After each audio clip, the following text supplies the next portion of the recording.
नमस्कार प्रिय दर्शकों, सॉल्यूशन विथ हिंदू चैनल में आपका स्वागत है। आज हम बात करेंगे कि शिवलिंग को कैसे और कहाँ स्थापित करना चाहिए और कैसे उनकी पूजा करनी चाहिए और शिवलिंग कैसा होना चाहिए। तो सबसे पहले हम बात करते हैं कि जब आप शिवलिंग लेने जाते हैं तो हमें सबसे पहले ये ध्यान देना है कि शिवलिंग जो है सीमेंट का नहीं होना चाहिए।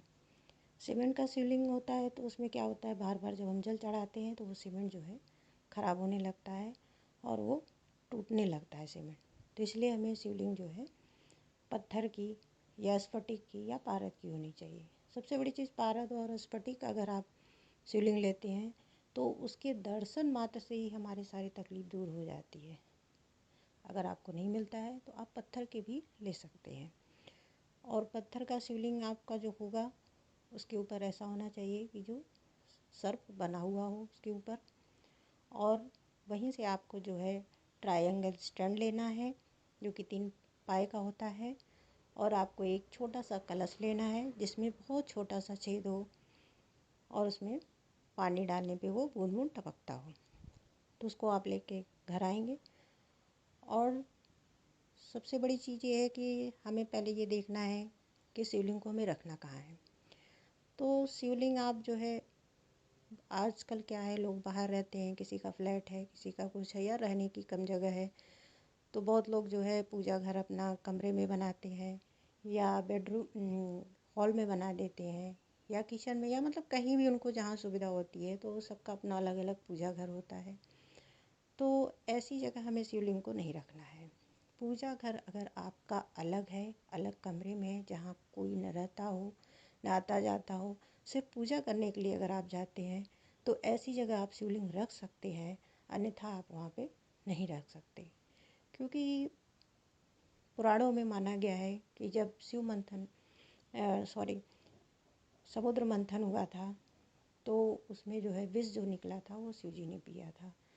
तो विष पीने से उनको जो गर्मी हुई है, उस गर्मी से ये माना जाता है कि शिवलिंग में एक ऐसा रेडिएशन, एक ऐसी एनर्जी निकलती है कि जो कि वहाँ पे रहने वाले सभी जनमानस के ऊपर पड़ती है।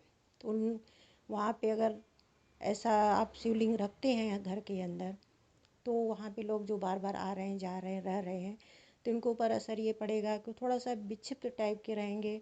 उनका मन जो है शांत नहीं रहेगा और मन में क्रोध भरा रहेगा, और कहीं न कहीं छोटी छोटी बातों पे क्रोध करना, गुस्सा आना, ये सब बातें देखने को मिलती हैं। तो इसलिए शिवलिंग को अगर आपका जो है पूजा घर अलग नहीं है तो आप जो है उसको बाहर रख सकते हैं। फ्लैट में है तो बालकनी में रख सकते हैं। तो बालकनी में आपको कैसे रखना है, या बाहर बरामदा है तो आप उसमें कैसे रख सकते हैं, तो वो आपको बताते हैं कि आप एक गमला लीजिए और उसमें मिट्टी भरिए और उस पर एक बड़ा सा पत्थर रखिए जिसमें आप जो है शिवलिंग को रख सकें। अगर आपका पूजा घर है अलग है तो आप घर के अंदर भी रख सकते हैं। और सबसे बड़ी चीज़ ये है कि शिवलिंग को कभी भी अगर आप घर में स्थापित कर रहे हैं, मंदिर के अलावा, जैसे आप मंदिर में जाते हैं तो वहाँ भी आपने देखा होगा कि जहाँ भी शिवलिंग रहता है वहाँ उनका परिवार साथ में रहता है। तो शिवलिंग को कभी अलग नहीं रखना चाहिए, परिवार के साथ रखना चाहिए। क्यों? क्योंकि इनके अंदर इतना विध्वंसकारी माने गए हैं, इनका क्रोध ही थोड़ा सा वो है, तो इसलिए इनको परिवार के साथ रखने पे थोड़ा सा ये क्या होता है, शांत रहते हैं, इनका हमें जो है लाभ मिलता है, नहीं तो इसका दुष्परिणाम झेलना पड़ता है अलग रखने से। तो इसलिए इनको हमेशा परिवार के साथ रखना चाहिए। तो सबसे बड़ी चीज़, अगर आप घर के अंदर रख रहे हैं, आपके पूजा घर में है, तो आपके यहाँ जो है पार्वती और गणेश ये तो रहते ही हैं फोटो, तो उनके साथ आप रख सकते हैं। और अगर आप बाहर रख रहे हैं तो आप जो है छोटे छोटे पत्थर मिलते हैं रेत में, आप ले आइए, पार्वती मानिए एक को गणेश मानिए और कार्तिकेय मानिए, और उनको वहाँ पे रख दीजिए।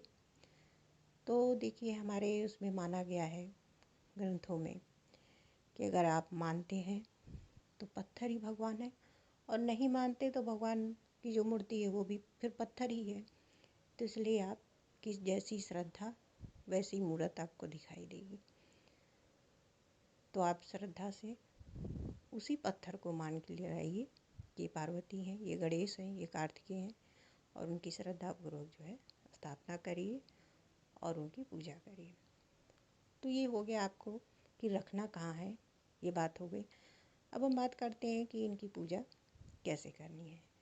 तो पहले दिन आप लाते हैं तो आप उनको अंदर रखिए, या बाहर अगर रख रहे हैं तो बाहर रखिए। रख करके शिवलिंग को रखिए, उसके बगल में ऊपर स्टैंड के ऊपर आप जो है छोटा सा कलश जो है उसको रख दीजिए, और उसमें बहुत बारीक सा छेद होना चाहिए, और उसमें आप जल भर दीजिए। सबसे पहले तो आपको फ़िलहाल तो शिवलिंग की अभिषेक करना है शिवलिंग का।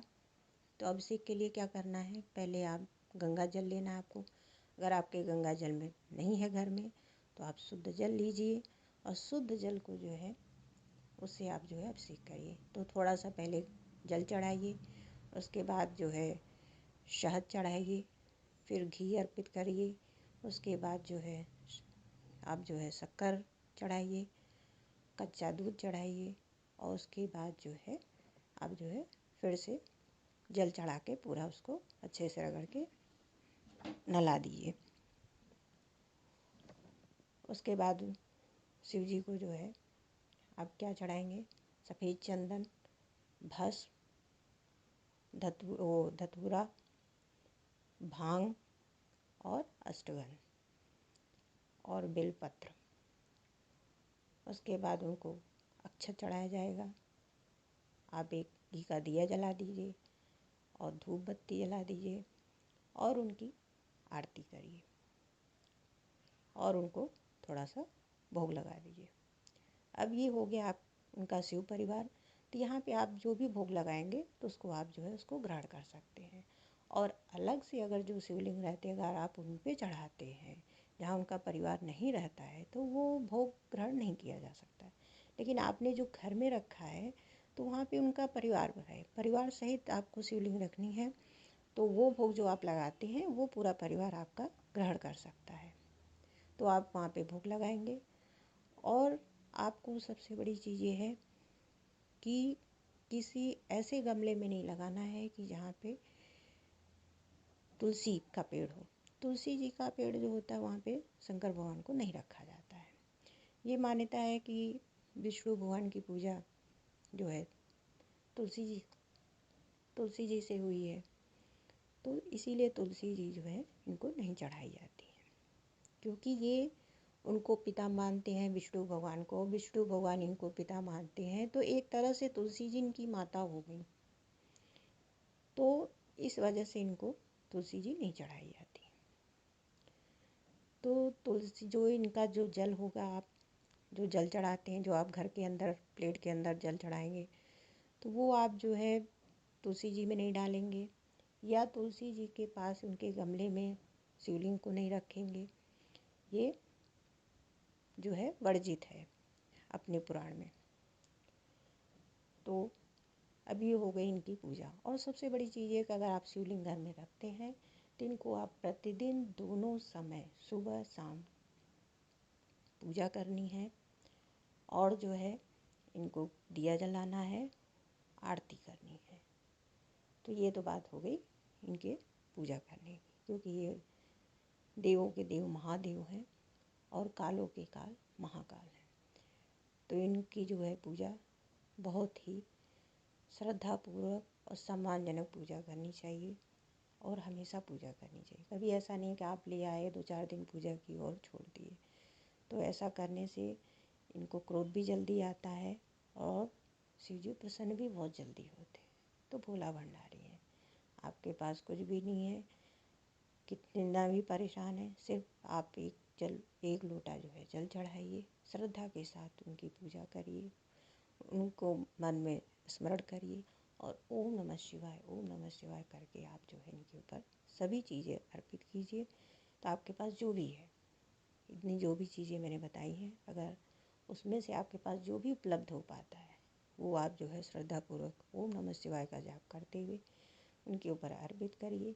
देखिए भोलेनाथ आपकी कैसी सभी सारी मनोकामनाएं पूरी करते हैं और आपकी सारी परेशानियां दूर करते हैं। और सबसे बड़ी चीज़, जब आप शिवलिंग को जो है स्थापित करते हैं, उनके पूरे परिवार को स्थापित करते हैं, तो उस समय आप हाथ जोड़ करके भगवान से प्रार्थना करेंगे, हे भोलेनाथ, हे माता पार्वती, हे गणेश भगवान, हे कार्तिकेय महाराज, आप सभी परिवार सहित हमारे घर में आइए, हमारी सारी समस्याओं को, सारी तकलीफ़ों को दूर करिए।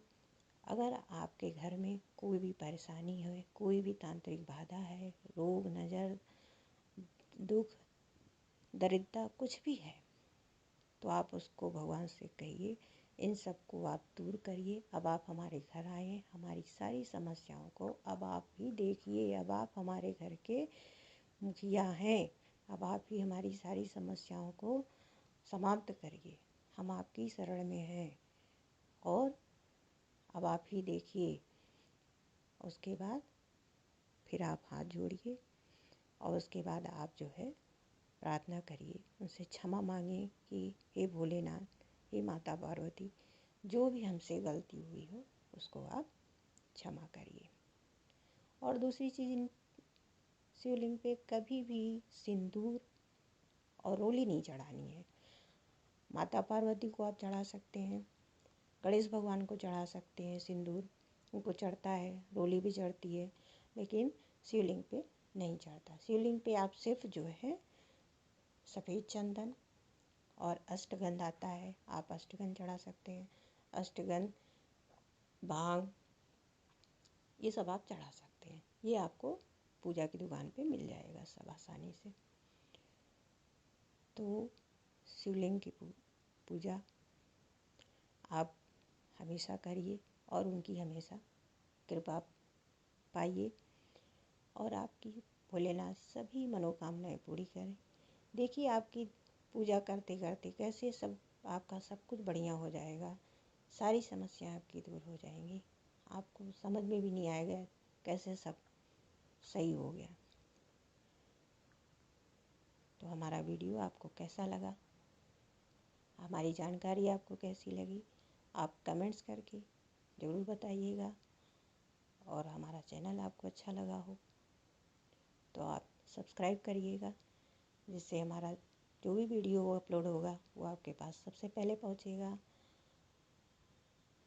धन्यवाद, नमस्कार, ओम नमः शिवाय।